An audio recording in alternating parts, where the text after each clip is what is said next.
여러분 그거 아세요? 도둑이 들어와가지고요. 사람을 죽였어요, 칼로. 근데 그 칼이 갖고 들어왔느냐, 그 집의 칼이냐가 다릅니다. 갖고 들어왔으면요, 무조건 고의적인 거예요, 고의적. 근데 그 집안에서 싸우다가 그 집에 있는 칼을 들어서 찌르면 우발적이 되는 거예요. 이게 마치 뭐와 같으냐. 여기서 지금 이야기하는 것처럼 밤에 뻔히 사람이 있을 줄 알면서도 들어올 때는 생명을 해칠 가능성을 갖고 들어오기 때문에 이미 해친 거나 같다는 거예요. 그러니까 그는 죽어도 갚을 필요가 없어요. 그 생명값을 갚아줄 필요가 없다고요, 그 도둑은. 그런데 자, 해가 떴어요. 그러니까 해가 떴으니까 사람이 없을 가능성도 많고, 또 한 가지는 자, 깜깜할 때는요, 옛날이잖아요. 지금처럼 도둑이네 하고 불 켜고 싸우는 게 아니잖아요. 그렇죠? 예, 그러니까 그때는 때리다 보니까 어떻게 돼요? 어딜 때리는지 모르고 때리죠. 그러다가 죽을 수 있었는데 해가 돋았어요. 환해. 그러면 그때는 어떻습니까? 예, 다르다는 거예요. 그러니까 그때는 해가 돋은 후에는 죽이면, 피를 흘리면 배상해야 된다. 도둑한테도. 도둑한테도. 자, 죄가 있다는 거예요. 죄가. 만약에 죽이면 그 생명을 생명으로 갚아야 돼요. 도둑이라. 왜?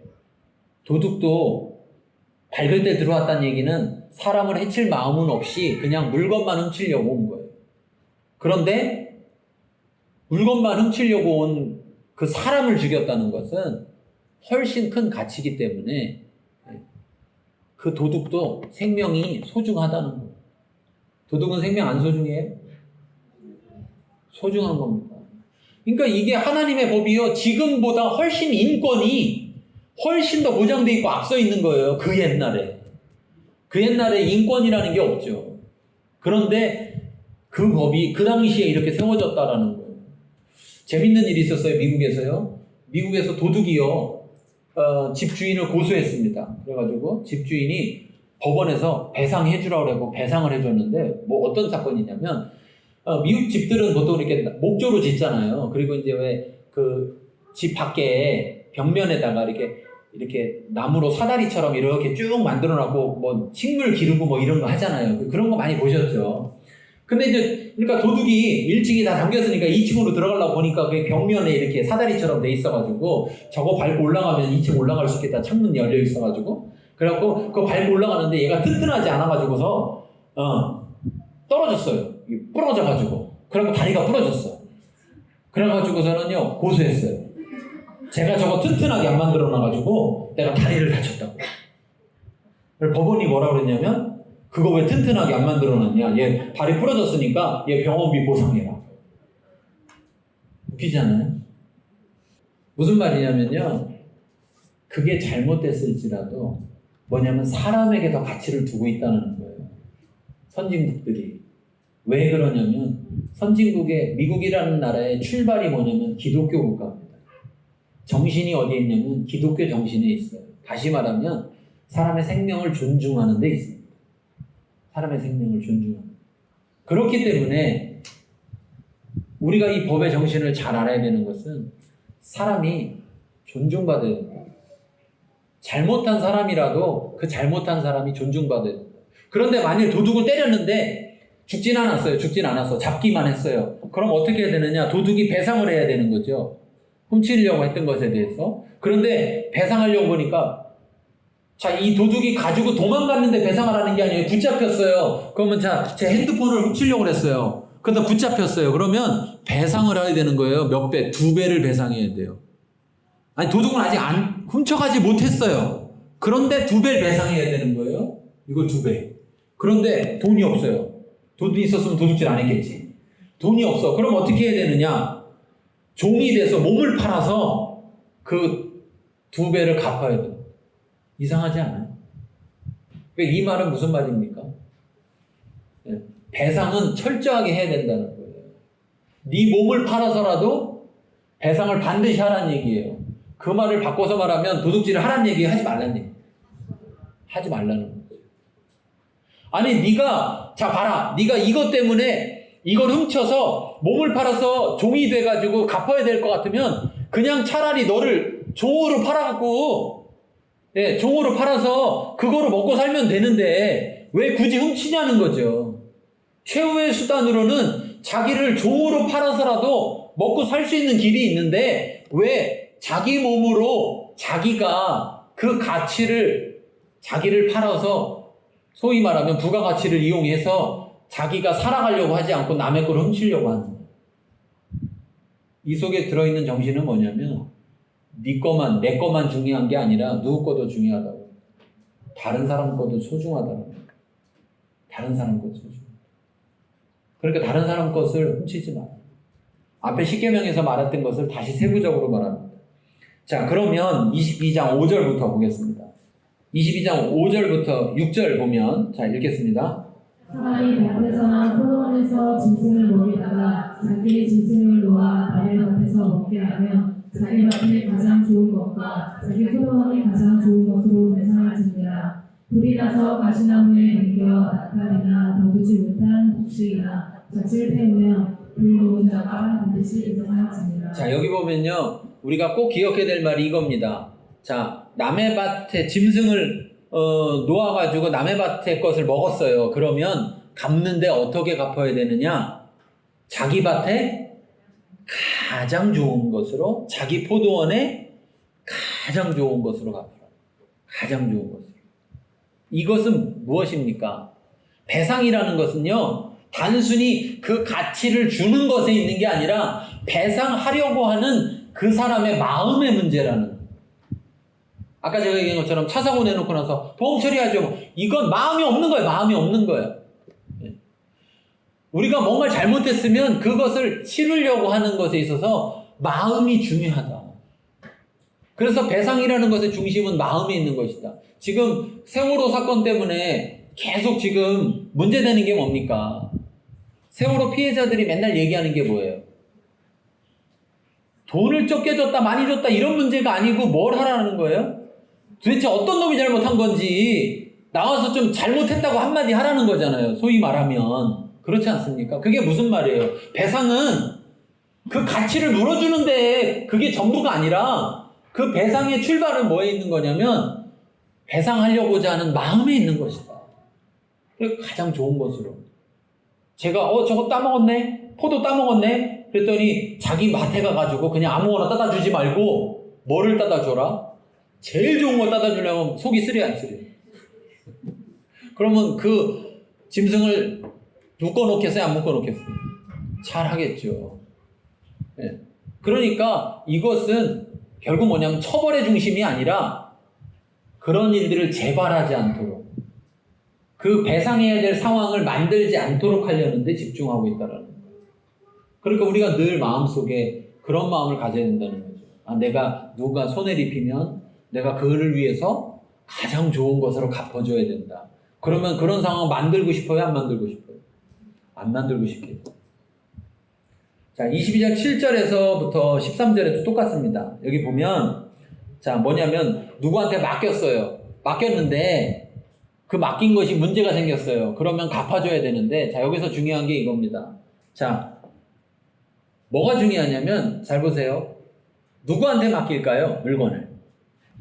누구한테?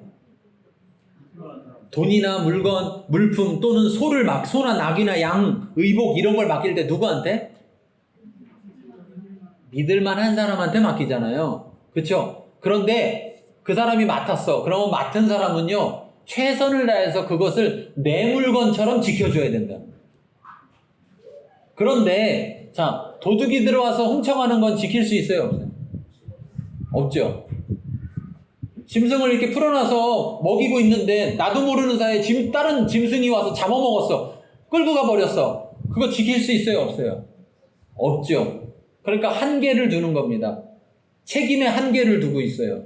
그러면서 자, 알았으면 배상을 하고 몰랐으면 배상하지 않아도 된다는 거예요. 몰랐으면 배상하지 않아도 된다. 그 말은 무슨 말이냐면 맡기는 사람에게도 책임이 있다는 거죠. 네가 그 사람한테 맡길 때에는 그 사람한테 맡길 때 무조건 배상받으려는 게 아니라 혹 무슨 일이 생겨도 괜찮다라는 마음에서 맡길 수 있는 사람한테만 맡겨라. 괜히 그 돈 나한테 맡겨봐. 내가 불려줄게.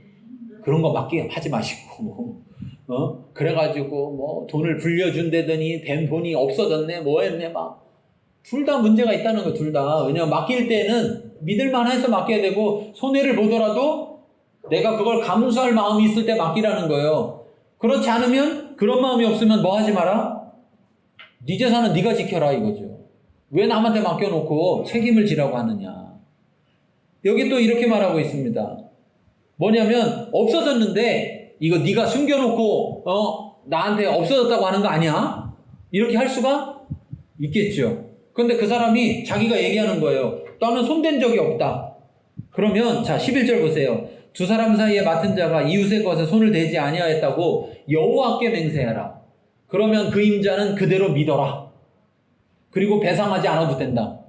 그런데 여기에 중요한 사실은요. 그냥 맹세하는 게 아니라 어떻게 맹세해요?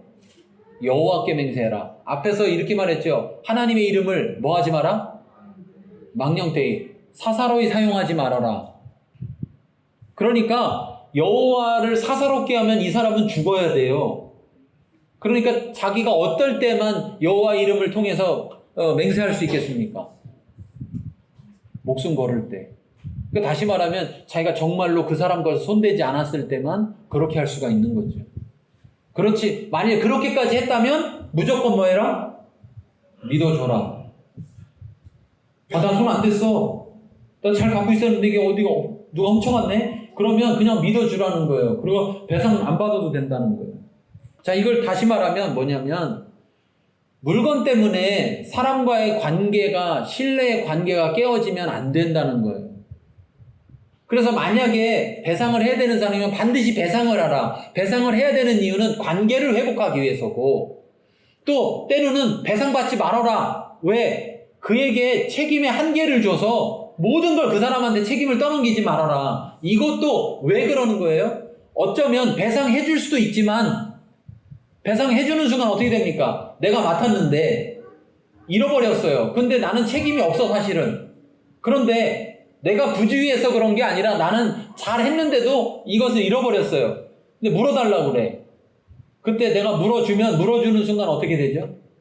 그 사람과 관계는 끝나죠. 이제 나 이제 너 다시는 안 본다. 이제 내가 물어주긴 물어주는데 너 나랑 이제 내가 다시는 안 봐.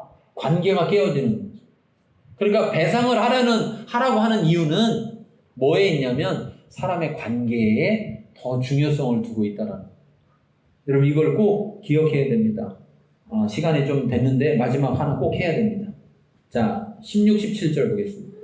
사람이 약혼하지 아니한 처녀를 위해 덩치하였으며 나태금을 주고 아들을 살릴 것이요 만일 처녀의 아버지가 딸을 그에게 주기를 거절하면 그는 처녀에게 나태금으로 돈을 낼지니라. 네, 사람이 남자가 약혼을 하지 아니한 처녀를 꿰어서 동침했으면 무조건 아내로 삼아야 되는 겁니다. 네, 결혼 예물도 줘야 되죠, 당연히. 그런데 만약에 결혼한 여자를 꼬셔서 했어요. 그럼 어떻게 되는 거예요? 둘 다 죽는 거죠. 이건 간음이니까. 예. 자, 그런데 그렇지 않으면 그 아내 여자의 처녀에 속여서 처녀의 가치를 훔쳤다는 거예요. 그러니까 배상을 하라는 거예요. 근데 배상을 하는데 어떻게 배상을 하느냐면 결혼을 해서 배상을 아내로 삼아가지고 남편으로서 책임을 지는 배상을 하라는 거죠. 이렇게 하면 자 보세요. 우리 청년들한테도 제가 그런 얘기를 한번 한 적이 있는데 여러분 이렇게 하면 젊은이들이 성적으로 막 문란하겠습니까? 안 문란하겠습니까? 무조건 결혼해야 되는 거예요. 무조건. 그러면 아무 여자나 막 꼬셔가지고 동침하려고 하겠어요? 안 하겠어요? 결혼해야 되는데. 결혼해야 되는데.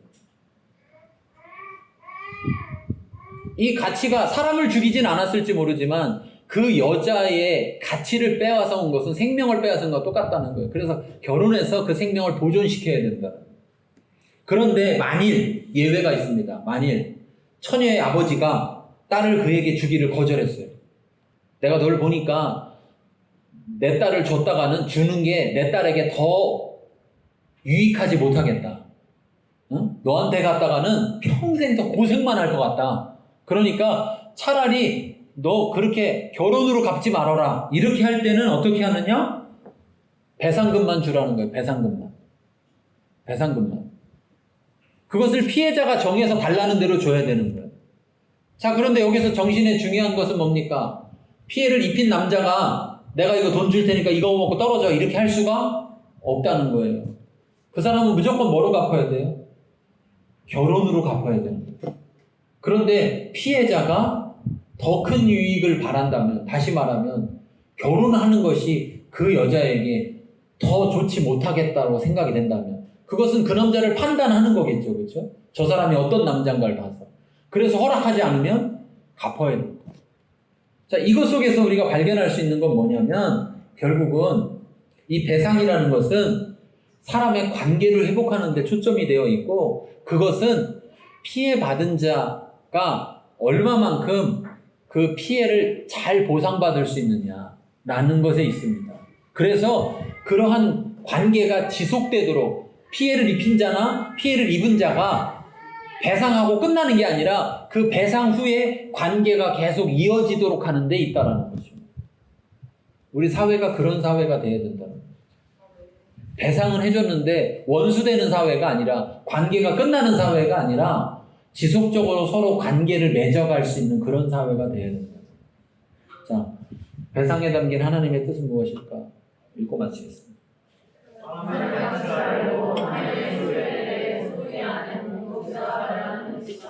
네. 이 말씀을 우리가 잘 생각할 수 있게 바랍니다. 우리 같이 함께 말씀을 생각하면서 우리 기도하고